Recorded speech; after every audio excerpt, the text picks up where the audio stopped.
Fala galerinha, tudo bem? Rui aqui, vamos continuar a Catena Áurea. Hoje a gente vai fazer os versículos 23 a 27, bem continuação do outro que a gente fez, né? Em que Jesus estava entrando na barca, né? O escriba fala com ele, o discípulo pede para enterrar o pai, mas ele fala, não deixa os mortos enterrar os mortos, né? Então agora é o que acontece na barca, em que Jesus vem a tempestade, né? E eles acordam Jesus. Então eu vou ler aqui. Subiu ele a uma barca com seus discípulos. De repente, desculpa, deixa eu ver quando acaba no 27. Então, subiu ele a uma barca com seus discípulos. De repente, desencadeou-se sobre o mar uma tempestade tão grande que as ondas cobriam a barca. Ele, no entanto, dormia. Os discípulos achegaram-se a ele e o acordaram, dizendo: Senhor, salva-nos, nós perecemos. E Jesus perguntou: Por que este medo, gente de pouca fé? Então, levantando-se, deu ordem aos ventos e ao mar, e fez uma grande calmaria.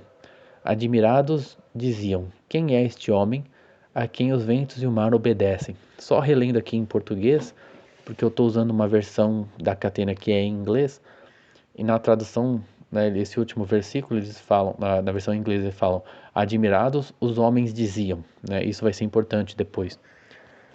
Então vamos começar aqui com Crisóstomo. Eu tive maior confusão porque ele coloca abreviado Cris, né? E aí eu não sabia se era crisólogo ou crisóstomo, mas eu acho que é Crisóstomo. Jesus leva os discípulos para o mar para que eles aprendam duas coisas: não se confundirem nos perigos, né? Não se perderem nos perigos e não se acreditarem altos, embora altos, né, altos em honras, por terem sido levados enquanto os outros estavam na margem, né? Lembra que a multidão estava ali na margem, apesar de Jesus não dispersar a multidão, ele se separa e leva os discípulos e os apóstolos. Então, mas para eles não se acharem muito elevados, eles têm essa tentação aí, essa contrariedade, né? Ele mostra os milagres para todos. Como é que é? Ele mostra o milagre para todos, mas onde a tentação e o medo estão presentes, ele leva consigo apenas os vencedores do mundo. Acho que essa é a expressão que ele usa. Que ele prepara para as dificuldades. Então, os apóstolos passam aí por umas coisas para eles aprenderem assim a não se estimarem demais, mas ele faz isso ali, tipo, também não vai humilhar os caras assim, né? Mas eles também viram que eles não são tudo isso assim também, né? Mais do que a multidão, mas eles também não estão longe de serem perfeitos, né? Pelo menos naquele momento, né? Então, depois Pseudo-Orígenes vai falar: a tempestade vem por vontade de Deus para que os discípulos buscassem o maravilhoso poder do Salvador. Todos eles vão, né, acho que é meio óbvio, né? Reconhecer que a tempestade foi por vontade de Deus. Então, de novo, eu anotei crisólogo, mas acho que é Crisóstomo de novo. Os outros foram objetos da misericórdia de Jesus, mas os discípulos ainda não tinham sido. E era bom que eles tivessem experimentados na própria pele, por assim dizer, eu coloquei essa expressão, na própria pele, essa misericórdia. As ondas foram por vontade divina, e Jesus dormia, pois ao contrário, os discípulos não teriam temido, não teriam rogado, né, pedido para ele, ou não teriam crido no poder dele de parar as ondas. Então, ou eles iam. Interessante porque eu acho que Jesus já tinha curado a sogra de Pedro. Eu acho que já tinha feito tipo um milagre dos peixes, né? Mas de meio que curar eles, assim, ou algo mais profundo, assim, acho que ele não tinha feito ainda, né? Então, se Jesus tivesse acordado, ou eles iam ter falado: ah, beleza, Jesus toma conta disso, né? Então não iam ter pedido, não iam ter sentido esse medo, né? Ou talvez eles não iam ter acreditado, né? Falando: caramba, Jesus está acordado e não está fazendo nada, né? Então acho que ele não consegue, né?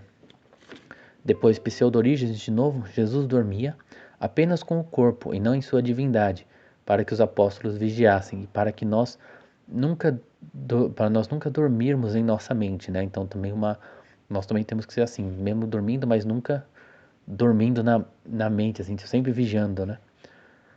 Não é sinal de fé que eles tenham ido acordar Jesus, pois ele podia repreender, essa expressão que eles usam, repreender as ondas, mesmo dormindo. Fez isso para que a multidão não visse a fraqueza da fé deles. Jerônimo, dessa passagem tiramos que toda a criação é consciente do seu Criador, pois aquilo que pode ser repreendido o comandado, repreendido e comandado é consciente daquele que o comanda, né? Então Jesus, eu acho que em português ele não usou essa expressão, né? Eles usaram quem é este homem que até os ventos obedecem, né? Jesus perguntou, deu ordens aos ventos, né? Essa expressão que ele usa em português. Então também, se você ordena, né? Você tem alguma consciência ali, que é bem interessante. Eu não digo como alguns hereges, para quem toda a natureza é animada, mas pelo poder do Criador, algumas coisas que para nós não têm consciência, para ele tem. O que é muito louco. Isso é uma coisa que eu sinto falta, assim, né? Eles faziam eles tinham uma ciência ali, né, baseada no evangelho. Pra gente, tipo, ciência é uma coisa e o evangelho é outra, mas para eles era muito mais próximo, né? Algumas coisas têm consciência. Aí a glossa cita Crisóstomo. Na aparência e no sono eles veem o homem, no milagre eles veem Deus, né? Então tem aí coisas a ver com a encarnação, né? Não sei se São Crisóstomo tinha alguma coisa a ver ali com, se ele teve uma importância em negação do arianismo, eu acho, que é a heresia que queria separar, né? Jesus, várias heresias, né? Ou queriam falar que Jesus era só Deus, ou que era só homem, ou que era Deus, mas a parte homem era só uma fantasia, assim, não uma ilusão. Então não sei se ele estava mais ligado com isso, né? Então, mas ele ressalta aí nesse versículo, que até esses versículos que às vezes a gente não pensa nisso, tem algo que tem uma indicação ali tanto de Deus e de homem, né? De Jesus ser Deus e homem ao mesmo tempo. Crisólogo ele vai falar assim, as ondas pararam logo depois que Jesus manda, então não é que quando uma tempestade acaba naturalmente, que as ondas passa a tempestade, aí fica, né, as ondas continuam ali e vão parando aos poucos, né? Mas não, elas param na hora que Jesus manda, então isso é um milagre. Aí eu coloquei aqui, segundo Pseudo-Orígenes e Jerônimo, eles concordam que os que perguntam, né, que tipo de homem é esse, na tradução que eu estava seguindo, eles falam que são os homens, né? E os homens disseram, quem é este homem que, que até os mares obedecem? Então ele fala assim, então esses homens não são os apóstolos ou os discípulos, que são sempre chamados como tais. Então sempre que é os apóstolos ou os discípulos, Jesus usa o nome deles. Mas nesse caso, nesse último versículo, ele fala, e os homens disseram. Né? Então, quer dizer, ele está dizendo que não são os apóstolos e os discípulos que estavam assim, surpresos nesse sentido, né? Que estavam se perguntando quem era esse homem. Eles já tinham uma ideia de quem era Jesus. Eu não tenho certeza se nesse momento ele já tinha revelado certas coisas, né? Isso achei que faltou um pouco, né? Tipo, esses comentários dos Santos Padres são muito bons, porque você está lendo ali um texto, ele fala, não, mas Jesus já tinha revelado, às vezes eles fazem isso, né? Já tinham revelado tal coisa que ele já tinha dito no capítulo antes, mas se você pensar que isso foi na mesma época do que está no outro evangelho, no evangelho no outro evangelho, na verdade isso aqui ainda não tinha acontecido, então ele não estava falando de tal coisa, então às vezes eles têm muitos detalhes assim que são bem legais, para você entender que tipo, isso trata de tal coisa e não de outra, mas não foi esse o caso. Eu coloquei notar que há uma ordem, né? A igreja pede a Cristo, né, para parar a tempestade, e essas outras pessoas que estão meio de fora, né, não são apóstolos nem discípulos, meio que veem isso, né? Então, quer dizer, primeiro a igreja pedindo meio que pela humanidade, né? E a vontade de Deus meio que brilhando para o mundo a partir da intercessão da igreja, né?